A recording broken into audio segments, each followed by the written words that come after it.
Welcome dears. ഇന്നൊരു അടിപൊളി പുളിയിഞ്ചിയുമായിട്ടാണ് വരുന്നത്. അത് 5 മിനിറ്റ് പോലും വേണ്ട തയ്യാറാക്കാൻ. അപ്പോൾ ഇന്ന് ഞാൻ കാണിച്ചു തരാം അതെങ്ങനെ എത്ര പെട്ടെന്ന് നമുക്ക് എളുപ്പത്തിൽ തയ്യാറാക്കാമെന്ന്. നിങ്ങളെല്ലാവരും തീർച്ചയായിട്ടും ട്രൈ ചെയ്യണം. അപ്പോൾ കണ്ടു നോക്കൂ എങ്ങനെ ഒരു കിടിലൻ പുളിയിഞ്ചി തയ്യാറാക്കാം എന്ന്.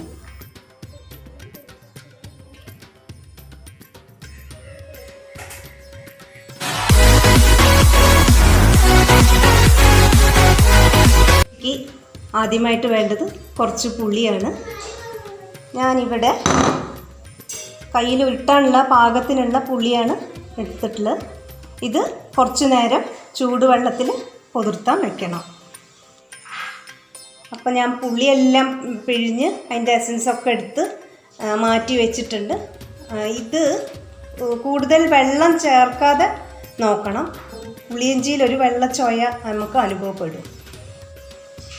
ഇഞ്ചിയും വെള്ളുള്ളിയൊക്കെ ചെറുതായിട്ട് പൊടിയായി അരിഞ്ഞ് വെച്ചിട്ടുണ്ട്. ഇത് ചെറുതായിട്ട് തന്നെ അരിയണം, വലിയതാവാൻ പാടില്ല.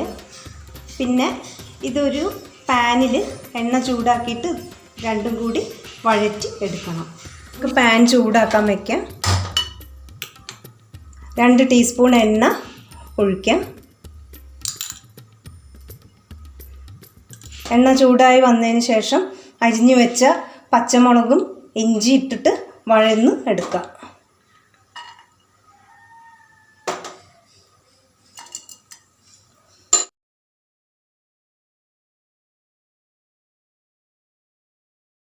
ഇഞ്ചിയും പച്ചമുളകും എണ്ണയ്ക്കടുത്തൊന്ന് മൂത്ത് വന്നിട്ട് നമുക്കിനി നേരത്തെ എടുത്തു വെച്ച പുളീൻ്റെ ചാറ് ഒഴിച്ചു കൊടുക്കാം.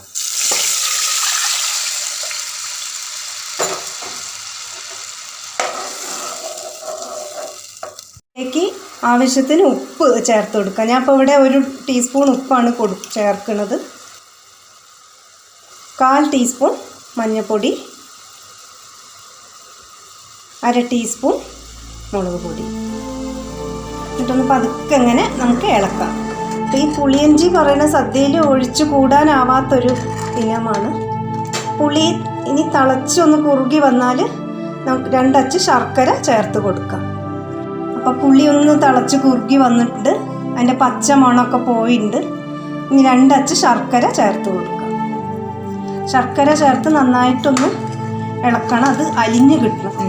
പുളി വെള്ളമൊക്കെ ഒന്ന് വറ്റി, ഇതിലെ ശർക്കരയൊക്കെ അലിഞ്ഞ് പുളിയിലെ വെള്ളമൊക്കെ ഒന്ന് വറ്റി കുറുകി വന്നിട്ടുണ്ട്. ഇനി ഇതിലേക്ക് 1 നുള്ള് ഉലുവ പൊടി ചേർത്ത് കൊടുക്കാം. ഈ ഒരു അളവ് ചേർത്തിയാൽ മതി.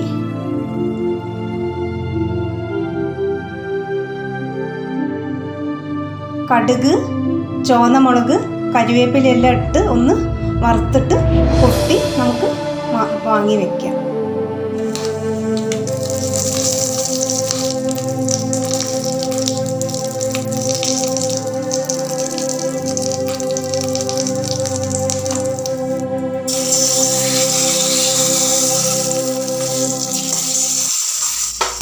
ഹായ്, ഇപ്പം നമ്മുടെ കൊതിയൂർന്ന പുളിയിഞ്ചി റെഡി ആയിട്ടുണ്ട്. അപ്പോൾ നമ്മളൊക്കെ സദ്യക്കൊക്കെ കൂട്ടുന്ന അതേ രുചിയിലുള്ള പുളിയിഞ്ചിയാണ് ഞാനിവിടെ തയ്യാറാക്കിയിരിക്കുന്നത്. എല്ലാവരും ഒന്ന് ട്രൈ ചെയ്യണം. അപ്പോൾ ഞാൻ ഇന്നത്തെ വീഡിയോ ഒന്ന് വൈൻഡപ്പ് ചെയ്യാണ്. സബ്സ്ക്രൈബ് ചെയ്യാത്തവരുണ്ടെങ്കിൽ സബ്സ്ക്രൈബ് ചെയ്യണം, ലൈക്കും ഷെയറും ചെയ്യണം. എല്ലാവർക്കും ഹാപ്പി ഓണം.